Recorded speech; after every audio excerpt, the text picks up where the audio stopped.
I'm Megan. I'm Colin. And this is Pet Sitter Confessional, an open and honest discussion about life as a pet sitter. Brought to you by our friends Time to Pet and Pet Sitters International. How do you keep going year after year if you are solo? Why isn't it always the right answer to just hire somebody else? Jane Torok, owner of Paw Prints Pet Services, has been in business for 14 years and remains a one-woman show. She joins us today to talk about what it means to be content in business and finding balance in our lives. She also talks about motivating factors and how to push through in those times where we really don't feel like it. Let's get started. Hi, Colin. I am really happy to be here. I have a business in Falls Church, Virginia, and it's called Paw Prints Pet Services. And I'm very much just a one-woman show, except my husband helps as well. So I like keeping it small and just in my control. I know that one day I'm going to need to hire, but right now I'm really happy having it just be me. Well, I think that's a really important kind of mindset and approach to have about our businesses, is that it's okay to be content with where we are. I know sometimes we can get caught up in the what's next, and get all trying to always change it, but being appreciative of what we have with us right now. And again, being content with how we're operating. I think that's a really, really healthy way and place to be in business. Really agree with that. When I was first starting, I was feeling a little competitive, like I need to get bigger and more clients. And then I got to a point where I'm like, okay, let's just stop and breathe and let's just enjoy what we have. And then I realized, I've got a really good balance of my work life and being able to manage my clients. And let's just be content and happy with where we are. And that is, again, it's tough because we're constantly driven, or we constantly see what other people are doing around that. But to be able to look around and go, I think what you said there, going, I have balance in my life. That's something that I really want, and I don't want to ruin that or change that sometimes. It's so true. And I come from a management background, and I managed a large team of customer service reps, and I'm happy to have just me to worry about right now. So with a background in customer service and in management of teams, how do you feel like that plays into how you run your business? I think one thing that really helped me is that I did get a business degree from college. And so that gave me sort of a foundation of what a business should look like and how you should stay on track of your accounting and take good care of customers. And I really think that my customer service background helps me take good care of my clients and know the importance of customer service and keeping them happy, and how it's so much better to keep a current client happy than lose them and have to go out and get a new client.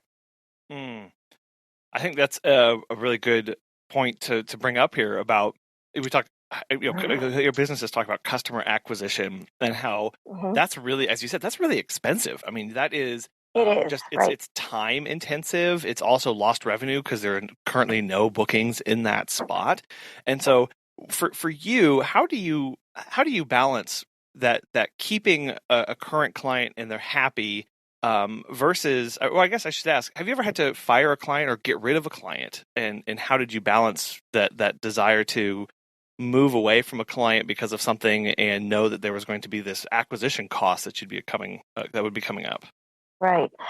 I haven't had to fire many clients. I have fired some, and mostly, though, it sort of happened naturally. So we both sort of realized that it just wasn't a good fit, whether the dog was not a good fit for me. I've had some aggressive dogs, and I just don't have the patience. Patience isn't the right word, but there are so many other dogs out there that I prefer to have ones that are less maintenance and less worry. And so Um, those kind of dogs just sort of naturally fell off the schedule. Just there haven't been very many times that I've actually had to write a letter to a client and say, we're just not a good fit. Yeah. It is really hard, but it is important to remember that there are better options out there, and that even though we may be looking at this acquisition cost of a new client, sometimes it's just not worth keeping a bad client around or a difficult client, but whether the human or the pet, and going, you know what, I'd rather not have this on my stress and this on my calendar and try and find someone better. Because as you said, there's plenty of other people out there who you can bring into your business. It's true. I mean, one of the advantages, I've been in business for 14 years, just about. And through that experience of time, you really start to get an understanding of who your ideal client is and how you prefer to have that kind of client. And it's okay to walk away from the ones that don't fit in that mold, and that you're going to have a much happier life in general. I mean, if you have a client that's not a good fit for you, you bring that home with you, and then you are unhappy when you get home and you're thinking about how you don't like working with that dog or that client. And so life's too short for that. You just want to cultivate the ones that are a good fit and say no to the ones that aren't. No, it's all about keeping that kind of decision in perspective of that. Yes, we are running a business, but it's a business that we are running. So we get to make those kind of decisions. And that if we're not happy, if that balance is off, if something isn't working, it's 100% okay to move on. And keep in mind, as you said, life's too short. We can walk away from this and we're going to go find greener pastures. Yes. And it's a really personal business too. I mean, we are caring for people's family members and we're in their house. So if there's something that's just not a comfortable fit, then it's a personal client. I mean, you have to have a trust and a good relationship for both of you. And that's the key that I think many of us, including myself, get caught up is that we forget that it's a two-sided relationship. It's a two-sided transaction.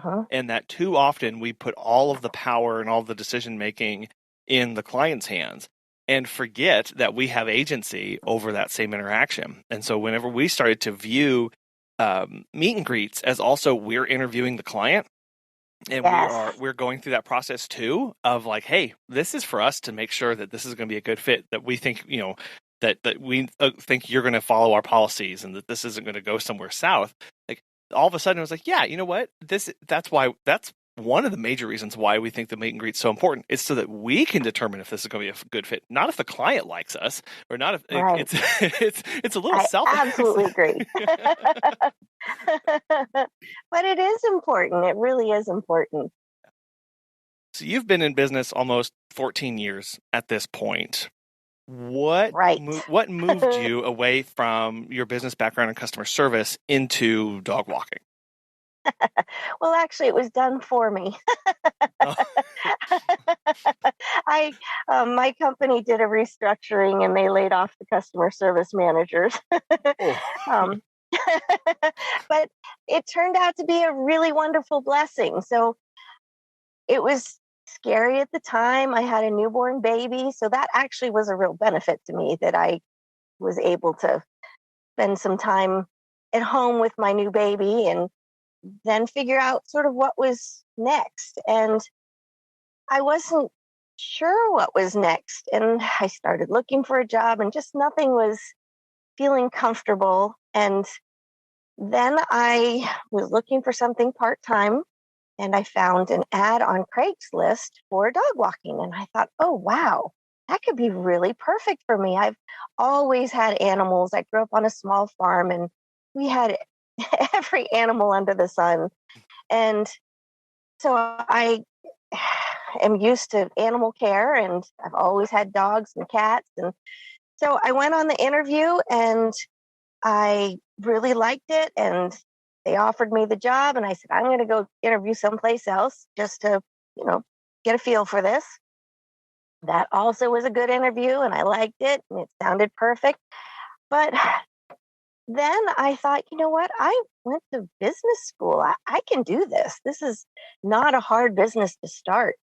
So I decided that I was going to start my own business. And I'm really glad that I took the plunge. And on top of my business background, my husband, I had set up his several, we're sort of an entrepreneurial family. So I had set up several of his businesses. So I knew what was involved with getting your license and taxes and all those things. So it wasn't something so scary for me because I'd already done it.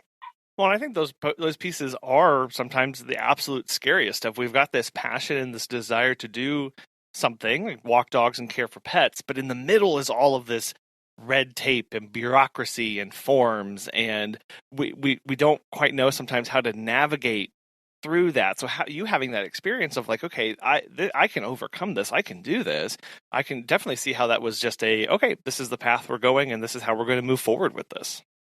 Yes. And for me, I started out small. It was just 4 dogs every day that I would walk. And that was just perfect for me. But then it sort of naturally grew over time and really all through word of mouth. And eventually, probably by about year 5, it had moved into being my full-time job. It was a full day of dog walks. And then eventually by, I don't know, maybe year 6 or 7, it was the primary source of income for our whole family. So it was enough to support our whole family. Have you heard of Time to Pet? Claire from Acton Critter Sitters has this to say. Time to Pet has honestly revolutionized how we do business. My sitters can work much more independently because they have ongoing access to customer and pet information without relying on me. I save hours upon hours of administrative time on billing, processing payments, and generating paychecks. If you are looking for new pet sitting software in the new year, give Time to Pet a try. Listeners of our show can save 50% off your first 3 months by visiting timetopet.com/confession. You making that transition of being laid off, growing this business, and then now year 6 or 7, it's the primary source of income for the family. Did that ever weigh on you as just at the personal level? Oh, so much. Oh. Because I had kids at home and I would rather be taking them to the park. But our family had this wonderful opportunity of the perfect business for our family. And since it was a good fit, I just had to step up and just keep on walking. And I got to the point where I would, at that point, just say yes to everybody because I'm like, oh, I need the income. So yes, I will walk your dog. And then over time, I was able to sort of really understand my core business values and understand what was important to me in my client base and not to overextend myself. And that includes with my walking area. I live in a suburban area just outside of Washington, D.C. And so there's a lot of dogs. And I'm able to just travel 2.5 miles from my house. That's my service territory.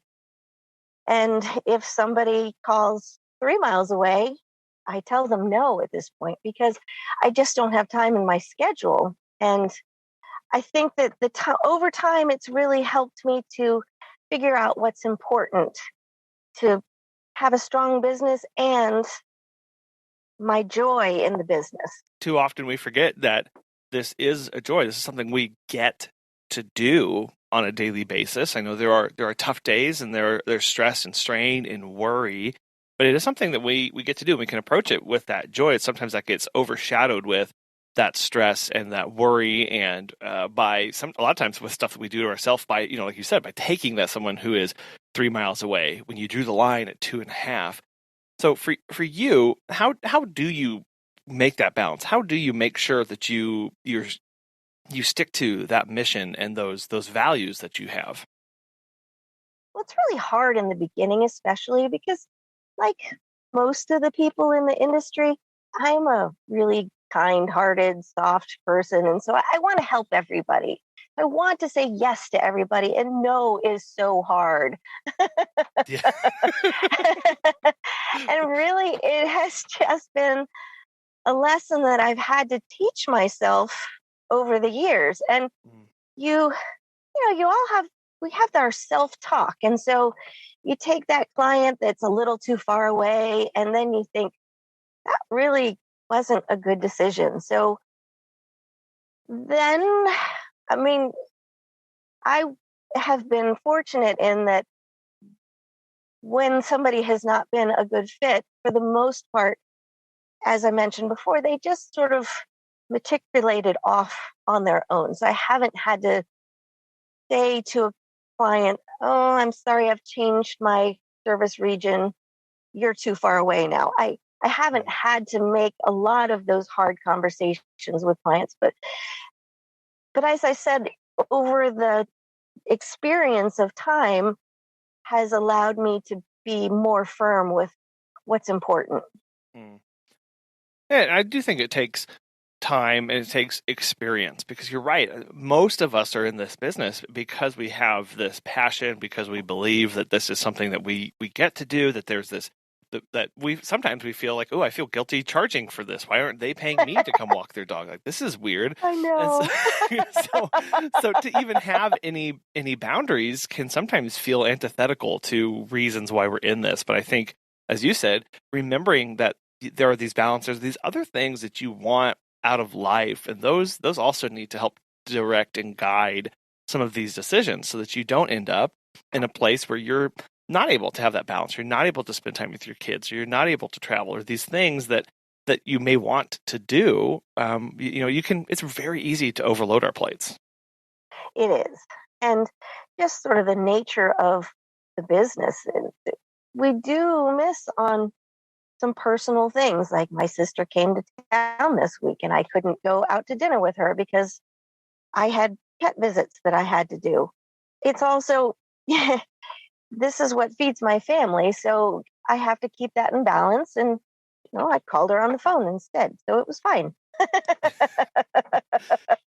But I'm lucky, though, that my family gets it, and they really support my livelihood. So for you, you've mentioned a couple times of this is the primary, this is what is feeding the family, this is what allows you to make a living. So other than this kind of external motivation, what about other motivating factors for you? Because you've got a tight service area, but you're doing a lot of walking and you're really busy in there. So how do you? What else keeps you moving on day after day in this? Well, when things first started getting busy, around the 5th year or so, I had to really struggle with my motivation, because it would be cold and raining, or I would be walking a dog past somebody's house and I could smell their dinner inside, and yet I hadn't had dinner and I was hungry, and it was dark and cold, and you really have to have that talk with yourself of, would I rather be doing this and caring for animals, which really is my passion, or would I want to sit in an office and have office politics and have to commute and all the things that aren't so great about an office job? And so on those days when it was really hard to keep me motivated, I would have that self-talk with myself and say, okay, let's do the pros and cons. And that did become ingrained for me, so that is now a part of my mindset, and it's not as hard.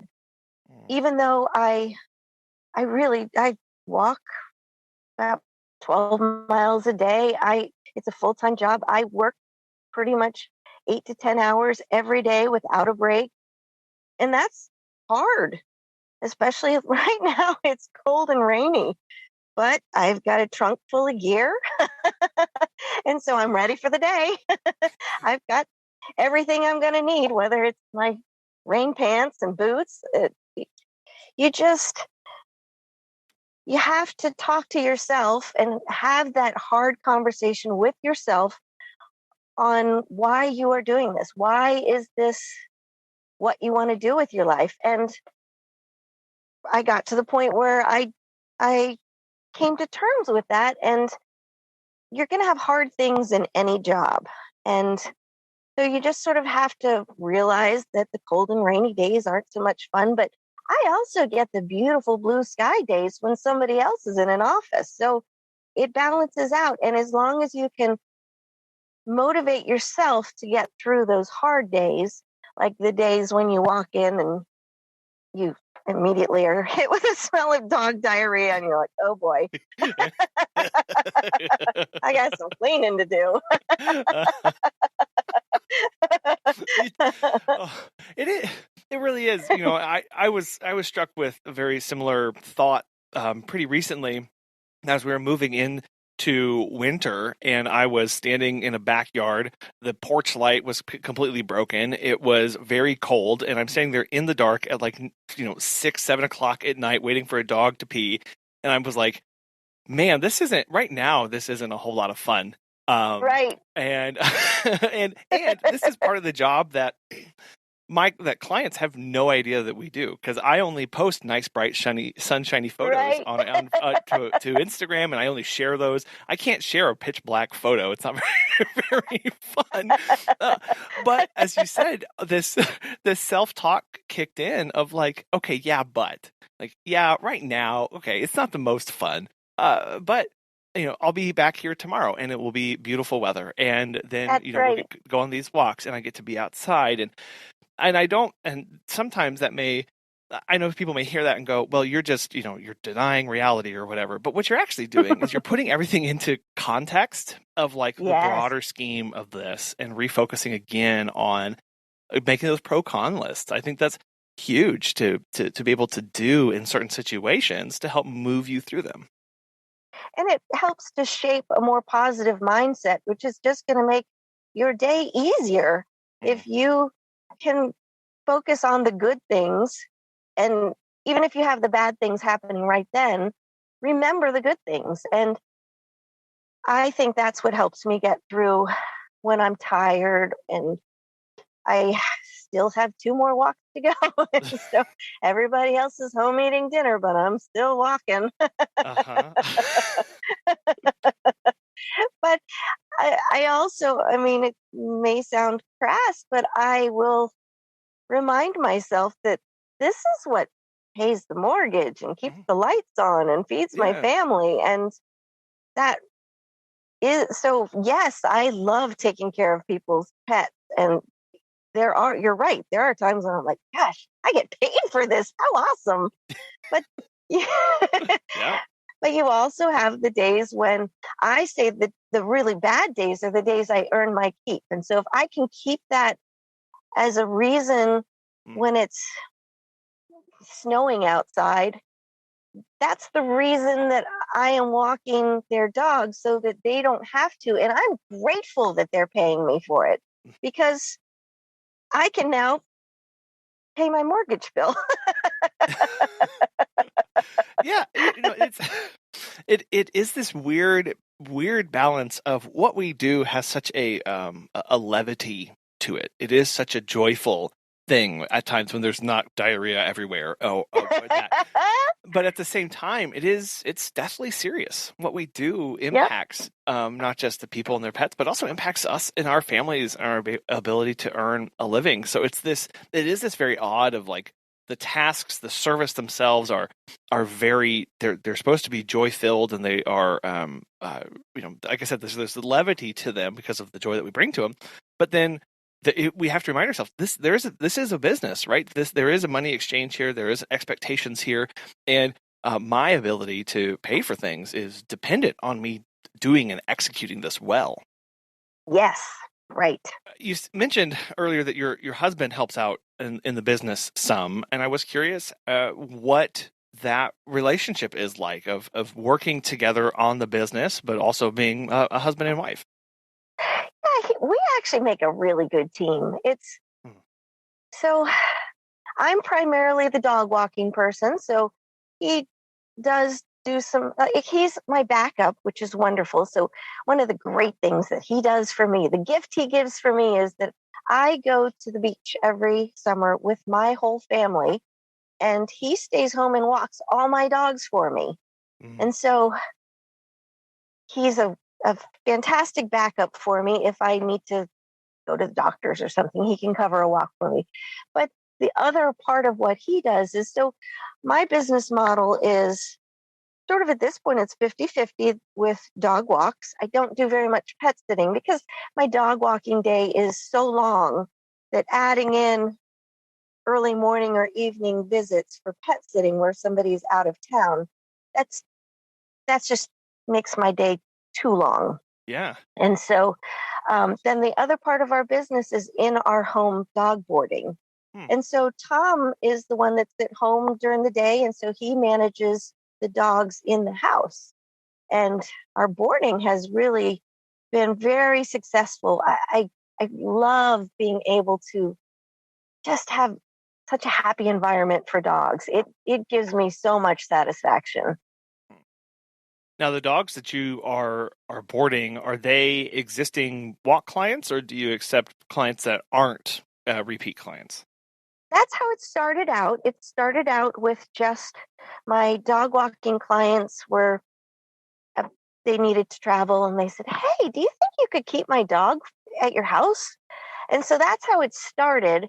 And then it has just organically grown over time. And now, so my business is mostly through referral, and I like it that way, especially with the boarding business, because my clients aren't going to recommend a dog that they wouldn't want their dog to interact with. So to me, that helps keep good social dogs coming to my house and ones that don't have aggression problems. And the meet and greet is crucial for the dog boarding business, especially because they're in my house and I have to see how they're going to interact so that I can keep it fun for everyone and keep everybody safe. It is a balance to have of wanting to make sure that it's a good mix, but also wanting to be open up to other people who might not need those walk services, so that you do have a good mix of dogs that are together, because it is a very, very intimate setting. When you have a great mix of dogs that are playing and having fun, it's so much fun to watch. It makes me happy. It is. It absolutely is. And so, you're out walking dogs during the day all day long, and then you come home and there are client dogs there. Where do you find time to separate out from the business a little bit? Oh, that's a really good question, because I have over time had some clients that were 7 days a week, and that's a whole lot of dogs in your life. Yeah. But I'm really lucky. We actually have a farm, and so we go there on weekends, and I bring all the boarding dogs with us. So I'm still working, but it's a mental getaway. And so that's when it's really awesome, because I get paid to hike with dogs. So I'm doing what I want to do. And oh, by the way, these dogs get to come with me. Nice. So that's sort of how it's not a break from dogs, because there is never a day in my life where there's not a dog in it. Well, with all of that you have, you've got, how do you keep it all organized and moving forward? I am so glad that I am naturally a very organized person. And so that's one of my core principles, is managing my schedule is like my number one priority. So every morning I have an hour time block that I set aside every morning to work on my business. And that's important. That is in my calendar. It is literally written on my calendar as like an appointment. And so that is a time block where I am doing any of the marketing. I am lucky that I don't have to do a lot of marketing because mine is primarily all through word of mouth. But that's where I'm doing my bookkeeping, managing my schedule. I'm very detail oriented. And so that is so important to me to make sure that I have everything organized and laid out. So I've walked in on a dog emergency before, and I had the clients' phone numbers at my fingertips, and I knew who their vet was at my fingertips. And being organized really, I think, helps make me more professional, makes me more effective, and gives clients a sense of confidence that I've got it covered, that I can handle whatever you throw my way because it's organized. And I am regular with I send out invoices, and we have contracts, and I have pet business insurance and things that make me a professional business. And then I use QuickBooks for my bookkeeping. And at some point I will be implementing Time to Pet. And I know that it's going to save a lot of time for me. But I love how it starts with an hour in the morning. Right? I've thought this is time for me to do all of these things. And I'm sure you don't get to everything every single day, but you know you've got that hour tomorrow and you've got the hour the next day. And it starts with something so simple as just going, this is my time for the business. This is where I'm working on the business, not in the business. And that is so critical because I know early on and still sometimes this day, Megan and I try and work on the business while we're working in it. And that's not those are two different hats that you need to be wearing while you're doing this. There's the planning, the manager, the operations, and then there's the execution. And if you can't take a step back to work on the operations part and work on the billing and work on all that stuff because you're out walking and you're like, well, I'll just do all of that while I'm walking because it's time. It's the wrong mindsets to be in. And you need kind of that space to be able to do them well. Right. Yes. And I did come to that realization at some point in my business journey that I needed to have that time. I was trying to, as you say, reply to emails and phone calls while I'm walking a dog, which isn't fair to my client. It isn't fair to me. It isn't fair to the dog. It's because you need to stay focused. And so it's really important that I have that hour every morning. Yeah, that focus is what helps us make really good decisions. It makes sure that we're not rushing through, that we are fully understanding what's going on, and that we're giving our full attention to the task at hand. Again, this operations and this execution hats that we're wearing, it's like when I'm executing, when I'm doing the walks, I need to be fully focused on that and not worried about this other stuff. And just knowing, okay, I'm worried about this, but I can't focus on it now. Tomorrow, I'll be able to focus on it. Like that gives us a little bit of relief too. Right.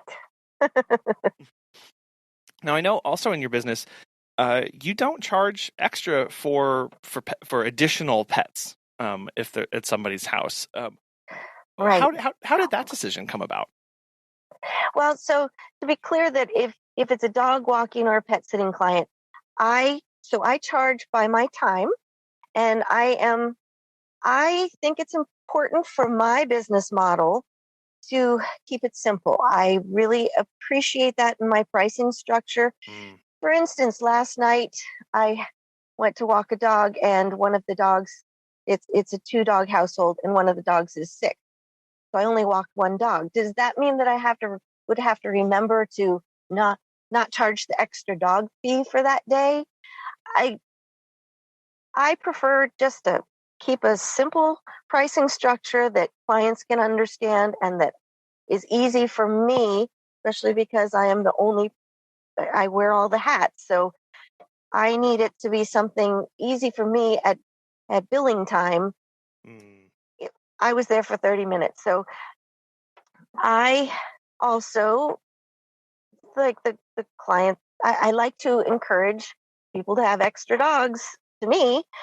I like it when they rescue another dog. And so I'm going to be doing the same things, whether I'm doing it for one dog or 5 dogs.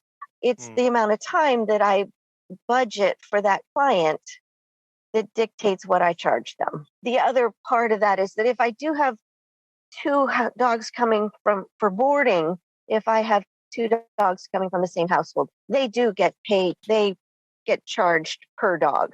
Yeah. Well, I think the desire to have it as simple and straightforward as possible is something that we need to remind ourselves when in our business. I do see people every now and then post their price sheet, and it's like 3 pages long, and right. it's in 9-point font, and I'm like, I don't. Right. I'm overwhelmed.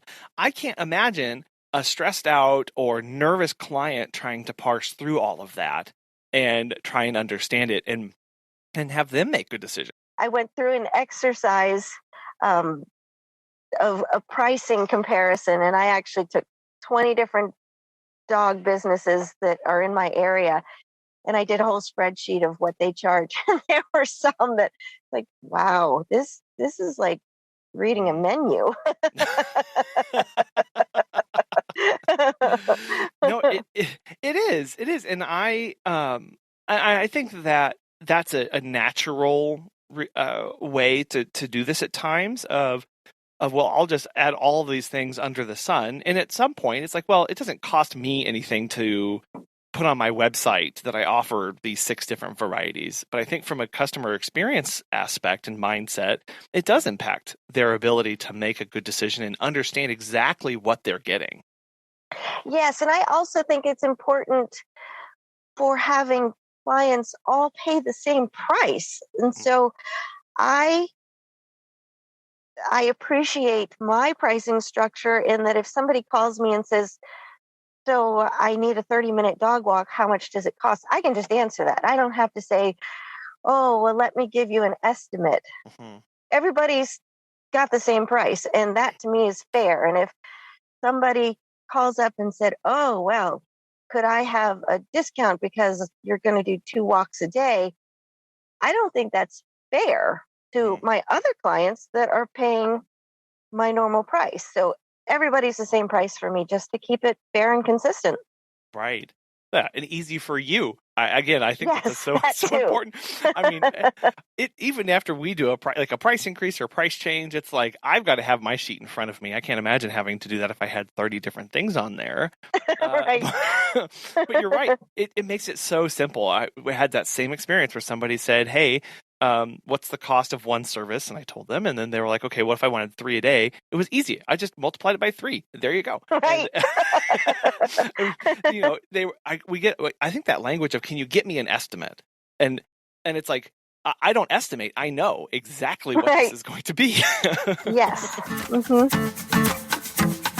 Building a profitable pet sitting business on your own can feel overwhelming. Since 1994, Pet Sitters International has helped over 40,000 people just like you start and grow their business.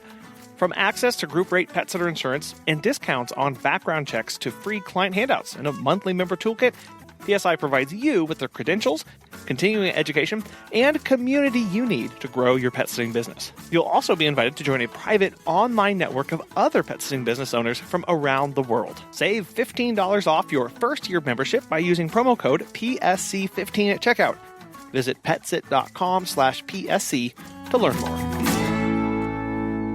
You're in Falls Church, and you have a really small, tight service area. I'm sure that there is a tight-knit community in there, especially after being in there for so many years. What is your connection to the community and how your business operates?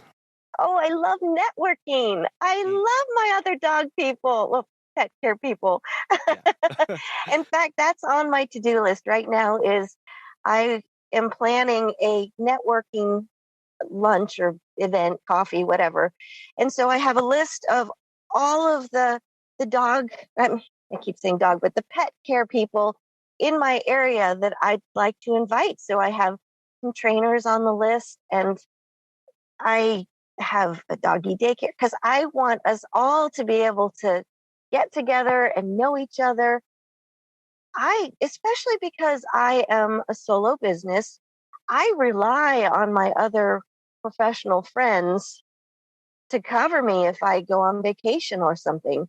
And it also really helps, because this can be a lonely business. Mhm. I rely on the other people in our industry sort of for my sanity and for my helping me work through situations, because they get it.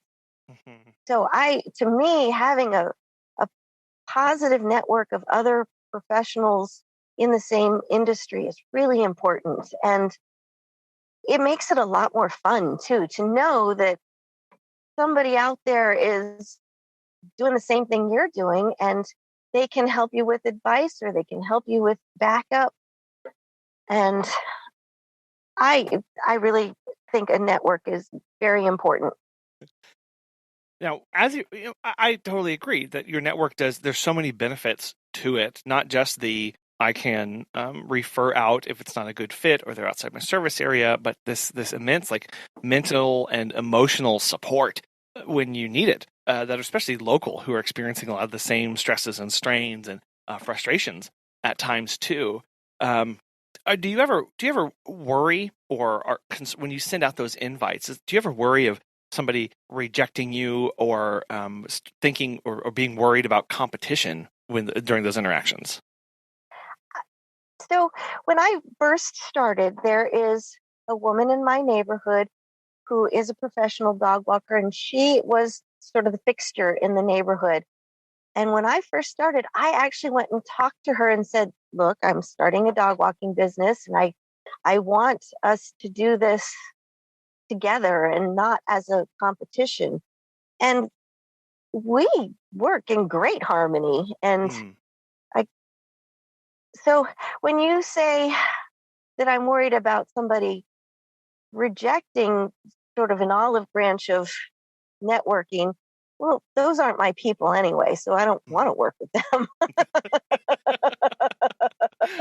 So, Yeah. no, I am not worried about Right. that. And I have been so amazed at how friendly all of the other people in the same business in my little area. Like I have found a really great network of just other professionals, and we together we're stronger, I think. You're right, because now you have that support. You have somebody who you can go to for help, and not just you go to help, but they can come to you for help. And when those ideas start being shared around, people start behaving differently. And I think one of the biggest impacts that we've just seen from interacting with our local community is just how gradually everybody's prices actually started to go up, because they started interacting with others and knowing what was going on. It was kind of cool to see, being like, okay, yeah, look what the community is doing, and now we're all taking similar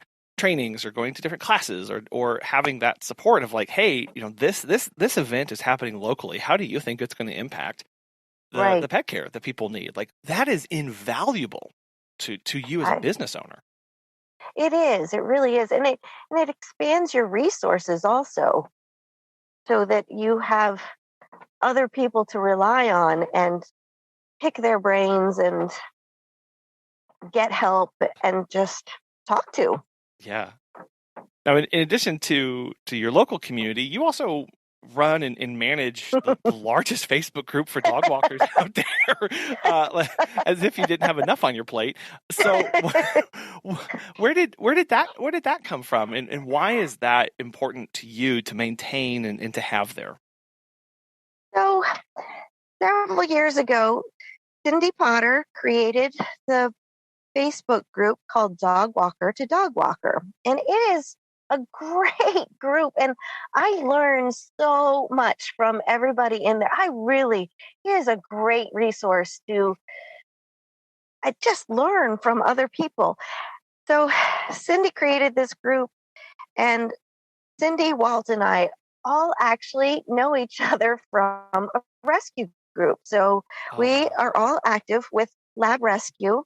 And that's where I got my dog. Well, that's where we all got all our dogs from. Oh, So that's wow. how we started to know each other. And then as Cindy's group grew, she asked me if I could help her. Um, Cindy and Walt do a lot more than I do. I just, it's because it's a a volunteer position. Uh-huh. It's hard to always have the time when you've got a busy schedule, but it's a great resource. And I think it's so important to have that for others to just learn and use it as a resource. It's a real benefit to share. So it is important, but it can be really hard sometimes. I mean, it's an online community, so some people aren't always so nice, and then you got to deal with that. And a lot of people get offended, and then you got to deal with that. Yeah. It, And it's a volunteer position, so you don't get paid for it. but that too of going, okay, this is a volunteer, and I'm sure that you kind of help weigh these cost benefits yet again, these pros and cons of how much you're going to stress out about this because it is a volunteer position. It is something you're deciding you want to do and spend time on, and kind of keeping all of those in balance too. Yeah. Yeah, no, it is a really great community. There's always so many good questions, and I love all of the feedback from people, and that's really the power of that kind of group. So you have your local group where you're talking about specific issues, where you're working together, you're networking, you're sharing, you're referring out to, and then being able to be plugged into such a large group like this, you really start to see a lot of very interesting questions or situations where you're like, well, I never would have thought of that, or that's never happened to Oh, me. yeah. It's kind of fast It's so tracks. true. It kind of fast tracks your ability to learn, so you don't have to go through all that pain Yeah, of learning. it's so true. I mean, it really is. I- it's an important resource to, and that's why I do volunteer my time for it, because I really do think it's an important resource, and I like to give back, and I like to be a part of a bigger community. And I think from my years of experience that I can help others make their road a little bit easier by sharing some of my knowledge. And so I like that part of it. And it's nice to be able to help others with something that I have already experienced the answer to. Yeah, it really is to be able to go, oh, hi, I've gone through this. This is, don't worry about it. It's going Right. to be okay.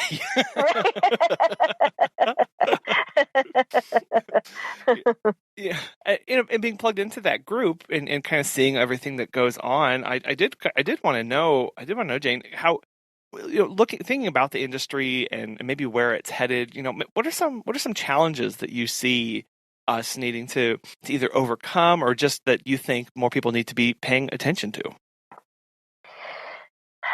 I think that sort of the professionalism of the industry is very important, because you see on the news horror stories about somebody that trashes a house when they're staying there. And there are so many negative stories that sort of can bring down our industry as a whole. Mm. And I think that, and that is one of the things that's important with the resources like the groups and your podcasts, is sort of sharing how we can make our industry better and stronger and more knowledgeable, and keep the pets in our care safer, and how we handle the clients, and just all of the different aspects of owning a business. And so as far as the challenges that I see with the industry, it's just maintaining a level of professionalism, I think, is very important to keep us from being dragged into the mud by some bad news stories. I think also with some of the current issues is COVID dogs, that so many dogs are used to being home with people all day. or they've been adopted and they've never even had people in the house. And so one of our current situations is dealing with dogs that when people start going back to work more, that it's a changing landscape, and that can actually create some dangers for us as pet care providers, that the dogs aren't used to having someone in the house. They're going to react differently when nobody's home, and now there's this new person walking in. I think it's those two aspects of, not only are they not used to being alone, but they're not used to strangers coming into their house, and they don't know how to regulate that. They don't know how to communicate those frustrations. They don't know what's going on. And so you're right. We as an industry, through the professionalism that we're bringing to it, there's a lot of education there. There's a lot of resources that we need to be bringing to bear on not just our clients, but our community at large, to kind of head off some of those concerns. Because I know for us, we're already getting clients who are booking summer and even some more Christmas vacations, but there's a lot of work to do between now and then to get their dog ready for that. It's true, and a lot of clients, it just doesn't even, they don't even think about it. It doesn't occur to them that, oh, my dog isn't used to having a stranger come in the house, and we need to start preparing them now before the vacation starts, so that it's important to have that person come in and do some dog walks before they head out of town. There is work that we can do, that we get to do, to help our clients and equip them to be better. And that's just something that we get to bring through our processes and through our social media or through our meet and greets too. Right. Yes. All good. Jane, I can't tell you enough about how much I've appreciated you taking your time out of your busy schedule to come and talk to us today and share your insights over the years and your encouragement to do those self-talks and to weigh those pros and cons, and to remember that there is joy in this industry, even in the tough times. But I know there's an awful lot here that we just barely scratched the surface on. So how can people get in touch with you, follow along, and get connected? Sure. So thank you very much for having me on. And first off, this was great fun. I just love your podcast, and I'm just honored to be a part of it. Oh. So the way people can get in touch with me, again, my business name is Paw Prints Pet Services. I've got a Facebook account. I do have Twitter and everything, but I don't do that as much. So Sure. Let's go with Facebook. Yeah. And one other way you could get in touch with me is through my website, which is pawprintsva.com. And I would love to help anybody that has questions.